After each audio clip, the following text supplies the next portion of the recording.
Si je me dis, ose apprendre à écouter la voix du bon berger, quand je l'entends, ose quand... La voix de Dieu, réalité ou fiction? Tu es venu ce soir et on t'a invité et puis on t'a parlé de cela et tu as dit, vraiment, moi je voulais comprendre. Mais laisse-moi te dire, ce soir tu vas comprendre. Alléluia. Dis avec moi, je vais comprendre. Donc, il y a des questions qui tournent dans la tête. Qui est l'homme en réalité? Et comment est-il composé? J'ai dit de le savoir. Dieu est-il une idole? Il faut vraiment qu'on l'explique parce que l'Église, parfois, nous donne l'impression que Dieu est une idole. Si Dieu n'est pas une idole, comment parle-t-il? Et sa voix est-elle accessible à tous? L'homme a-t-il des moyens de discerner cette voix parmi tant d'autres? Alléluia. Donc voici quelques questions auxquelles nous allons prêter durant ce programme. Alléluia. Je vous prie de couvrir vos têtes et de me permettre de prier encore un instant. Éternel Dieu d'Abraham, Isaac et Jacob, je prends la parole, Seigneur Tout-Puissant, devant les anges et devant les hommes, à qui la parole est destinée. Devant, Seigneur, les gloires, car tes serviteurs sont là. Seigneur, mon Dieu, mon roi, je voudrais que tu m'éclaires, je voudrais que tu m'aides à expliquer et à traduire dans des mots, Seigneur, simples. Et je prie que l'entendement de ce peuple soit au rendez-vous. Nous voulons voir un peuple fort et puissant. Un peuple qui est capable de lutter, de combattre, de gagner. Seigneur, un peuple qui expérimente la gloire de Dieu et qui opère dans le surnaturel. C'est dans le nom de Jésus que je prie. Amen. Acclamons le Seigneur Jésus.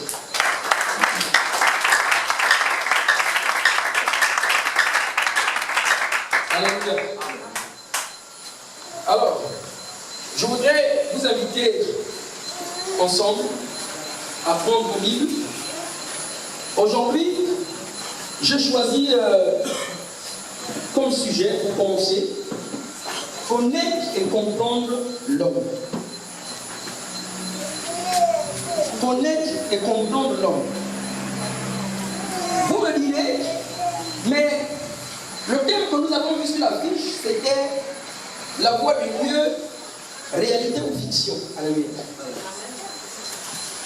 Donc, dans mon préambule, je vous ai expliqué, ou je vous ai annoncé que nous allons décortiquer, disséquer ce thème partie par partie, pour que ça soit,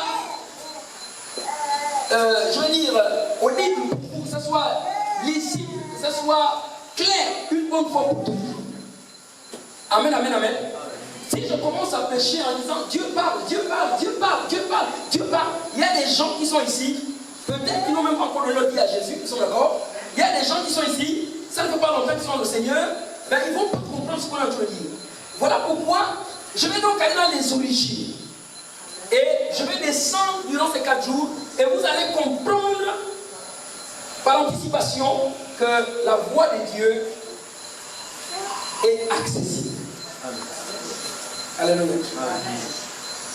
Donc, je choisis comme thème aujourd'hui, connaître et comprendre l'homme. Primo, l'homme et l'homme. Voici le premier point que j'aborde. L'homme et l'homme, je vais vous expliquer. Je ne suis pas un humain, mais le message m'oblige. L'homme avec grande tâche, et l'homme avec petite tâche. Vous avez l'habitude de le dire, mais vous n'avez pas la révélation de cela. Vous le dites de manière intellectuelle, mais vous ne comprenez pas cela en réalité. Et je vais vous expliquer. Alléluia. Je vais vous expliquer ce soir que c'est que l'homme avec un grand tâche et l'homme avec un petit tâche. Nous Nous allons prendre l'île de Genèse, chapitre 1, verset 26 à 27. Et je demande à quelqu'un de m'aider parce que maintenant, je commence à déployer mes ailes. Amen. Oh my God. Hey. Alléluia.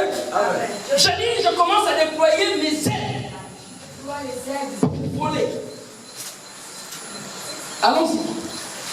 La parole de Dieu. Il y en a qui sont encore assis. Genèse 1, 26 à 27. Très bien. Puis Dieu dit. Puis Dieu dit. Faisons l'homme à notre image. Faisons l'homme à notre image. Selon notre ressemblance. Selon notre ressemblance. Et qu'il domine sur les poissons. Et qu'il domine sur les poissons de la mer. Sur les oiseaux du Sur ciel. les oiseaux du ciel. Sur le bétail. Sur toute la terre. Sur toute la terre. Et sur tous les reptiles sur la terre. qui rampent sur la terre. Dieu créa l'homme à son image. Dieu créa l'homme à son image. Remarquez bien, tous les reptiles qui rampent sur la terre. N'oubliez pas cela. Dieu fait quoi? Créa l'homme à son image. Il créa l'homme, il le créa à l'image de Dieu. Il créa l'homme et la femme. Waouh. Alléluia. Asseyez-vous. Je ne voudrais pas vous donner la nourriture étant debout, ce n'est pas bien. Vous savez, quand Jésus a décidé de servir la nourriture, il a dit, comment? Faites-les asseoir. Amen, amen. Merci.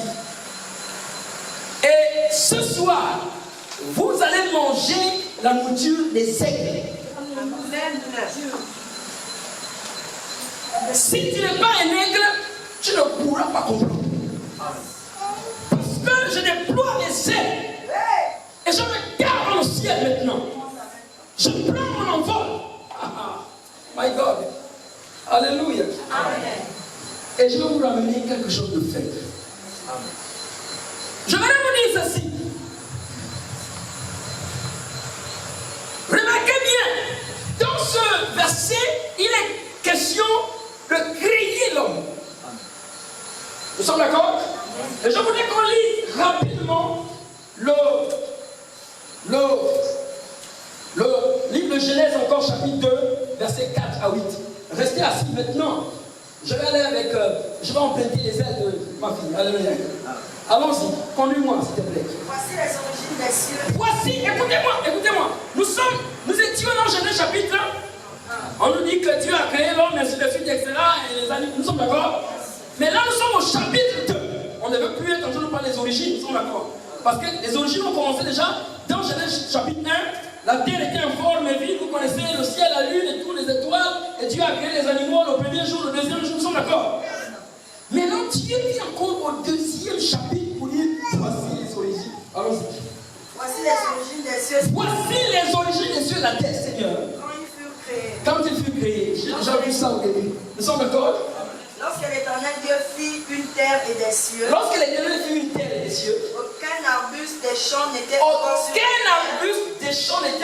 C'est parce qu'on lit dans Genèse au chapitre 1. Oui, allons-y. Et aucune herbe des champs n'avait encore poussé. Car l'Éternel Dieu n'avait pas fait pleuvoir sur la terre. L'Éternel Dieu n'avait pas fait pleuvoir. Et il n'y avait point d'homme pour cultiver le sol. Mais une vapeur s'éleva de la terre. Et arrosa toute la surface du sol. Je voudrais que vous remarquiez bien. Le chapitre 1 vous a dit Dieu créa l'homme à son. Allons-y, oui. L'Éternel Dieu forma l'homme de la poussière. Écoutez bien. Ici, dans le chapitre 2, on dit quoi? L'Éternel Dieu forma l'homme de la poussière de la terre. Dans le chapitre 2, il n'est pas question de créer l'homme. Il est question de former l'homme. Allons-y. Il souffla dans ses narines. Et puis il souffle dans ses narines un souffle de vie. Qu'est-ce que c'est? Et l'homme devient un être de sang.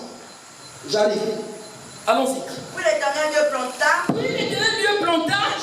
un jardin. Dieu ne planta pas l'Éden. Il planta un jardin à l'Éden. C'est ça? C'est ça. L'Éden existe, donc il plante le jardin à l'Éden. Du côté de l'Orient. Et il mit l'homme qui avait formé. Take place. Ou sit down, je ne sais pas. C'est l'intéressant qui est bon.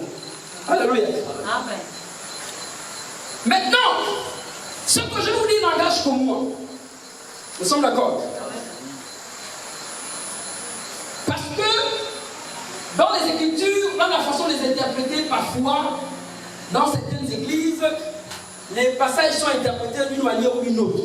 Mais seul Dieu est notre juge. Et Dieu seul nous jugera. Et le problème, c'est parce que ceux qui prêchent ne sont pas appelés.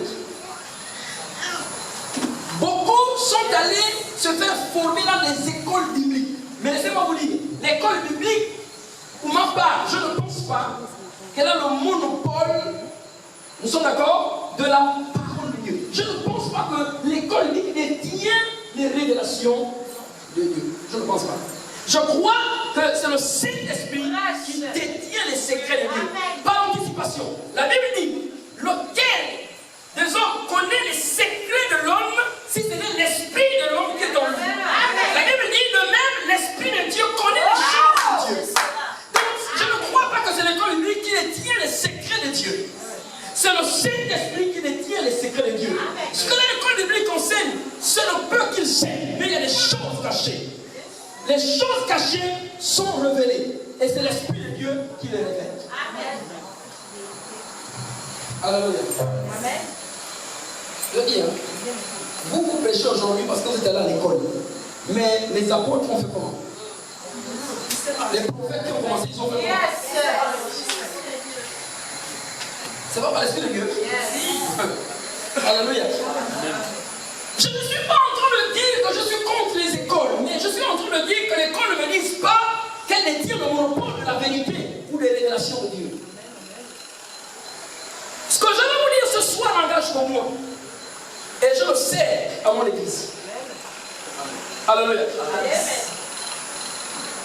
Dieu dit, faisons-le à notre image et à notre ressemblance.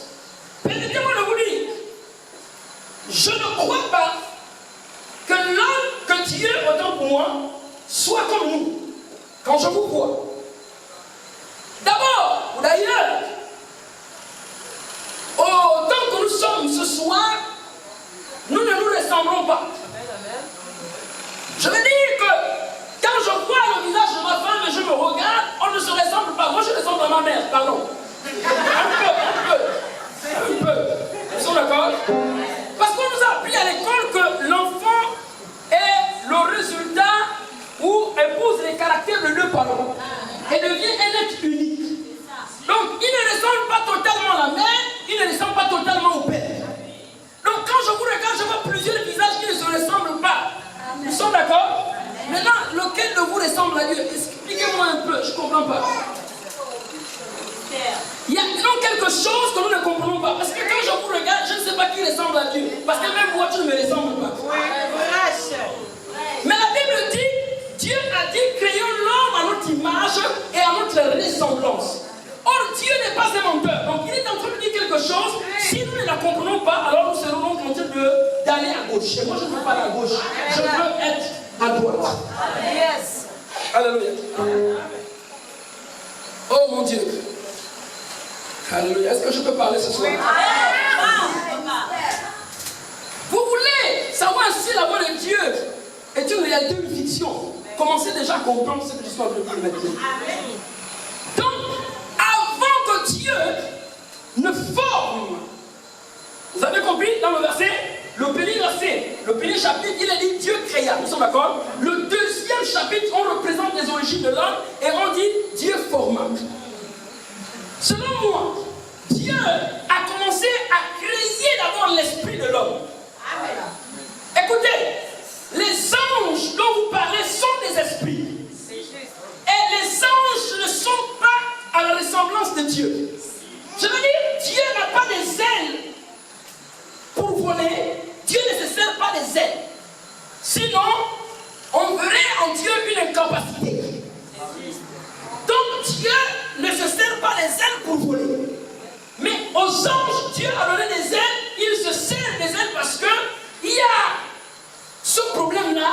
Dieu est tellement puissant et les anges ne peuvent pas s'approcher de lui et lui les garder. La Bible dit, dans le livre d'Apocalypse, chapitre 4, qu'il y a une catégorie d'anges appelés les êtres vivants. Je vais vous expliquer ça au troisième jour.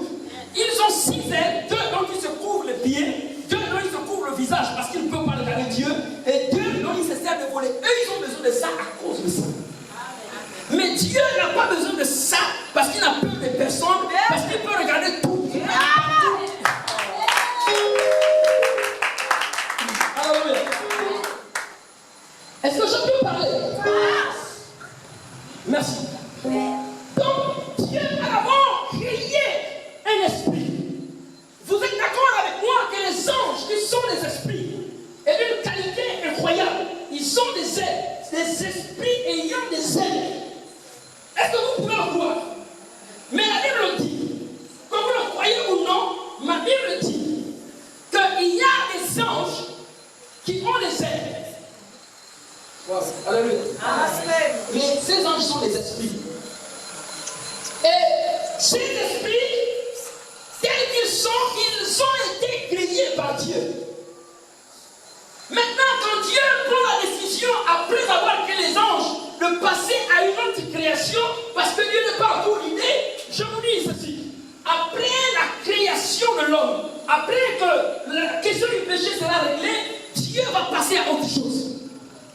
Vous vous dites peut-être que Dieu va s'arrêter à vous. Non, Dieu n'est pas encore l'idée. Même les hommes, aujourd'hui, regardez ce que nous avons. Nous avons maintenant des portables. Mon grand-père ne pouvait pas croire. S'il revenait, nous sommes d'accord.